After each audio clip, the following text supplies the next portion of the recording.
Good evening and thanks so much for choosing KLBK News. I'm Terry Furman. A new bill in the Texas House of Representatives would criminalize unwanted sexually explicit photos across texts, apps, and online platforms. Our Emily Harrison met up with an attorney tonight to see how the bill would work. Now, Emily, if caught, they would have to pay a hefty fine. Terry, they could pay up to $500 for a Class C misdemeanor. Attorneys say that this isn't the first law aimed at public indecency, but it is the first aimed at digital situations.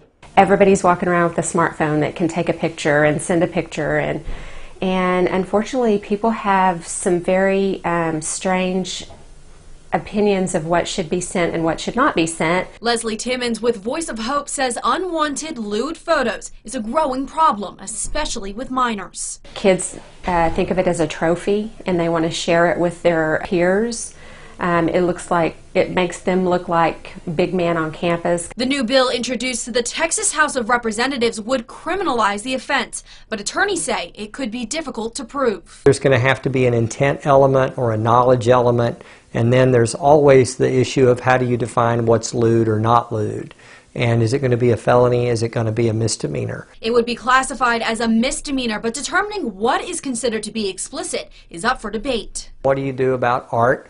What do you do about students who are modeling? I know here at Texas Tech we have students who model their bodies while artists paint it. What do you do about medicine, where we have a picture in a textbook and it's a person's genitalia? Without a finalized bill, there are a lot of questions on how this will be effective. If it's only a small Class C fine, think about how many people still speed and don't use their turn signal, and those are only $500 fines. Any law that passes that could possibly be a deterrent is a good thing. You know, I mean, you start at one level and maybe you go to the next level, but any law that brings attention and any law that's going to say this is not okay is going to be a good thing.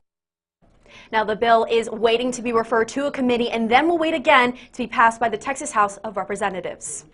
All right, Emily, thanks so much.